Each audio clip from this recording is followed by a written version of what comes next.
So you'll have to excuse my voice because I've got a bit of a cold, but I wanted to make a video talking about physiological birth because I'm going to be doing a lot more content talking about birth, hypnobirthing and prioritising the woman's needs, and it all stems from the natural process of birth. I do believe that there are certain times in birth where interventions and assistance is hugely beneficial for women, but in this video I'm just talking about the basics of physiological birth because, you know, it's a natural process.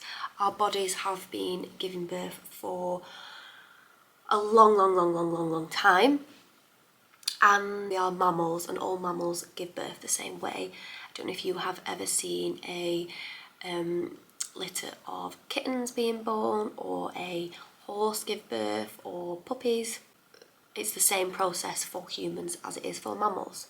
When it's prioritised and when low risk healthy women get their wishes respected, birth can be and is lots of times beautiful. A normal physiologic labour and birth are powered by the innate human capacity of the woman and the fetus. The birth is more likely to be safe and healthy because no unnecessary interventions disrupt the normal physiologic process. So that is the definition of the World Health Organization website, WHO. And this is because it's a natural human experience, and like I've said, it's how our bodies have been giving birth for so long. And like breathing, like pooing, our bodies don't need to think about it, or like having a period. You don't need to think about it. Your body can just do it. And sometimes this is where our fear and things get in the way. In labour, we have 3 stages, and we have the first stage, which is the cervix dilating. And there is no evidence to say that a cervix should dilate to such centimetres, such time. Any information you hear about that is a myth. It can't be proven. There have been some studies done, but these studies have been done with induction and they've been plotted at an hour a centimetre, but this isn't a physiological process because it's had chemical induction, and there is just no proof to say when a woman should or shouldn't dilate.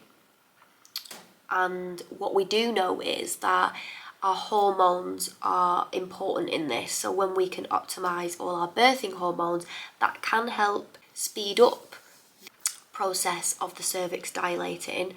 But that being said, there is no, we don't need to rush women. Our bodies take our own path. Everybody births differently and everybody's birth is on their own journey. And sometimes as well, babies can be turning and they can be doing their own thing, and what we forget about is it's the baby's journey too. So remember, I am talking about just a low risk, healthy, normal birth. And stage 2 during labour is when we give birth to the baby. So stage 2 is when baby is born, and then stage 3 is the placenta birth, or some people call it the afterbirth. And not many people know, but when you are breastfeeding, this really helps the placenta come out, because what we do know is oxytocin in labour, because without oxytocin we can't give birth. But when we have our natural oxytocin, this just works so well. So I'll talk about the hormones now, just so you have a brief. So in labour we have, in the body, we have oxytocin, which is the love hormone, and we produce this when we are breastfeeding, when we are having an orgasm, when we are eating, when we are in labour. And then we have adrenaline and catecholamines. We cannot produce oxytocin or adrenaline at the same time. So what this means is, if we are stressed, we can't produce oxytocin, which is why sometimes some labours can stop and start or slow down because you are not relaxed. because that adrenaline is stopping the oxytocin. So the best thing to do is keep the adrenaline down as much as possible, and then the oxytocin can flow. The oxytocin works with your contractions, and when the baby's lungs are fully developed, this gives off a chemical reaction to start the oxytocin to get them contractions going.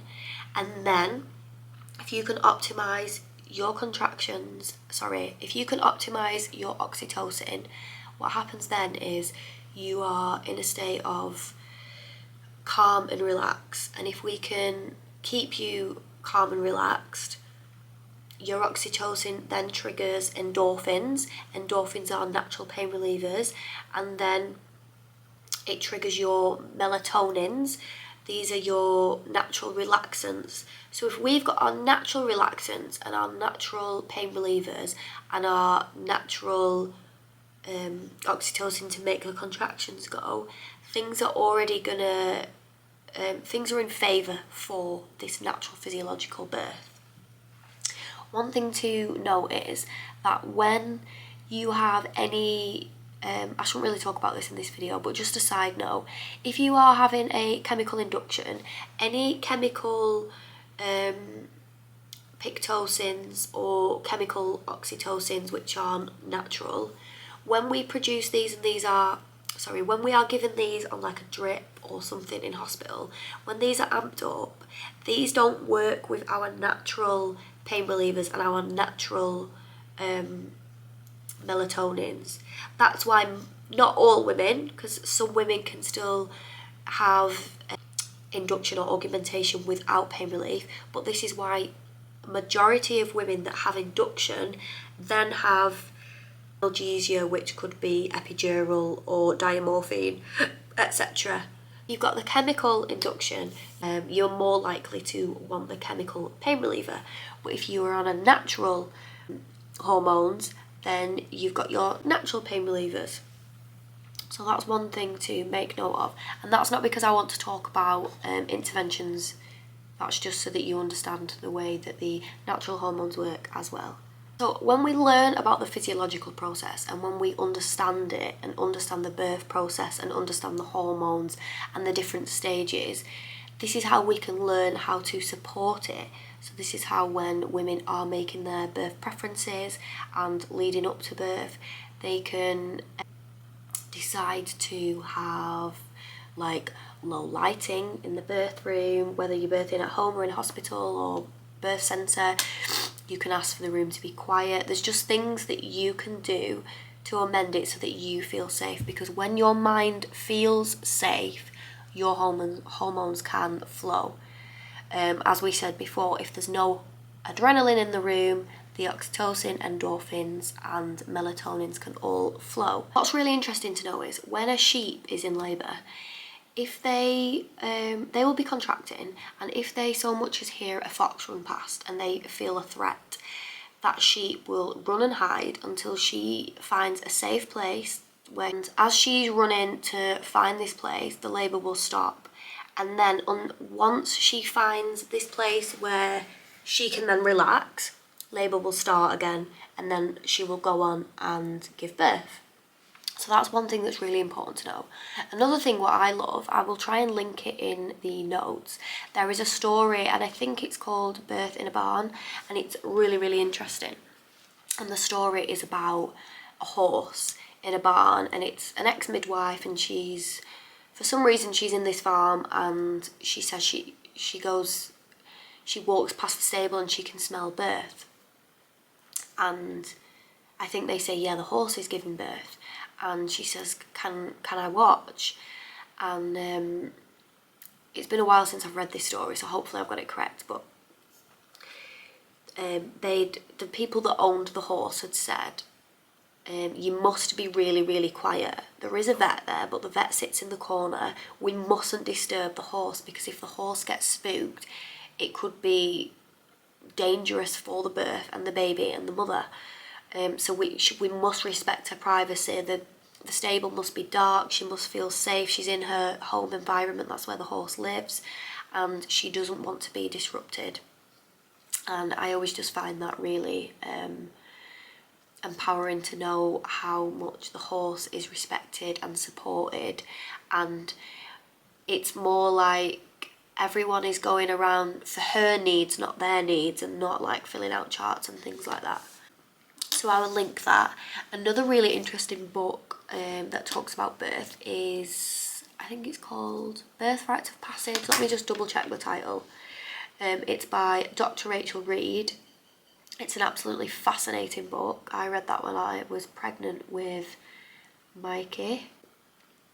Reclaiming childbirth as a rite of passage, weaving ancient wisdom with modern knowledge. So yeah, that is a really, really good book. I will link the Amazon link to that as well.